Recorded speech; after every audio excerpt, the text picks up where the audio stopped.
So by this time, our little cityscape here, our skyline, has dried, and I've even cut it out. Something you have to be careful with newspaper is that it rips very, very easily. So when you cut, you have to be very, very careful. Go slowly, take your time.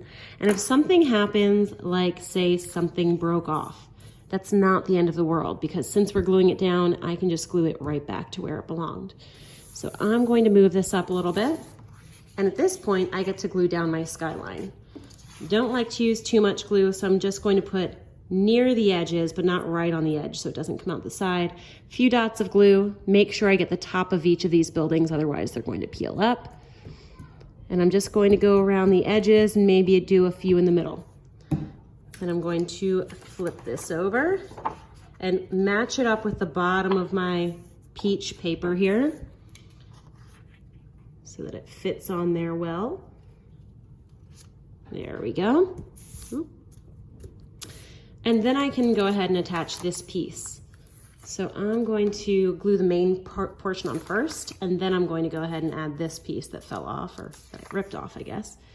I'm just going to put, again, a little bit of glue around the outside, not too much. I don't want it to come out the sides. But I do need to make sure I get to the top of those buildings so it stays in place. And then again, right here, I need to make sure that it fits on the bottom really well. So I need to make sure it lines up. And then once it's on there, I can press it down so that it fits nicely. And then lastly, I can put my little globe on there. Not too much glue.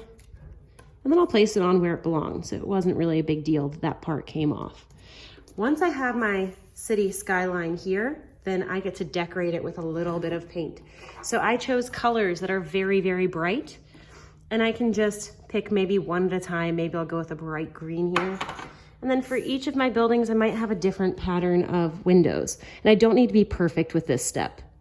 I can just maybe put these little dots all the way down to look like some of the lights are lit up. And I might even skip some to make it look like some of the lights might be off in the building.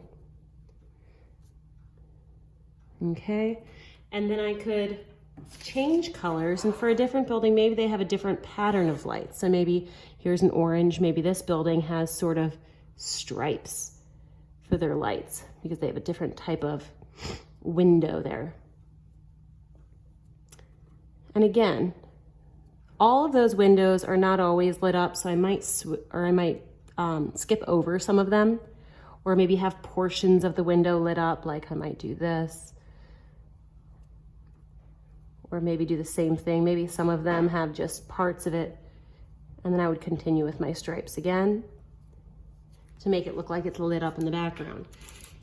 And these different kinds of buildings, so anywhere where I see a new building, I could put something totally different there.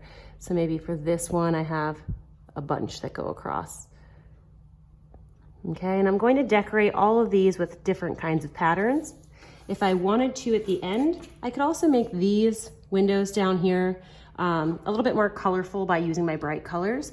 And I could also take a color like white to make these little shine marks in the window to make it look like they are reflective. Doing that's going to give it that little extra pop. If this is a shiny building also, I could go ahead and add a reflection mark on there to make it look like it's reflecting the sunlight coming down. All right, and then we're left with a beautiful little cityscape.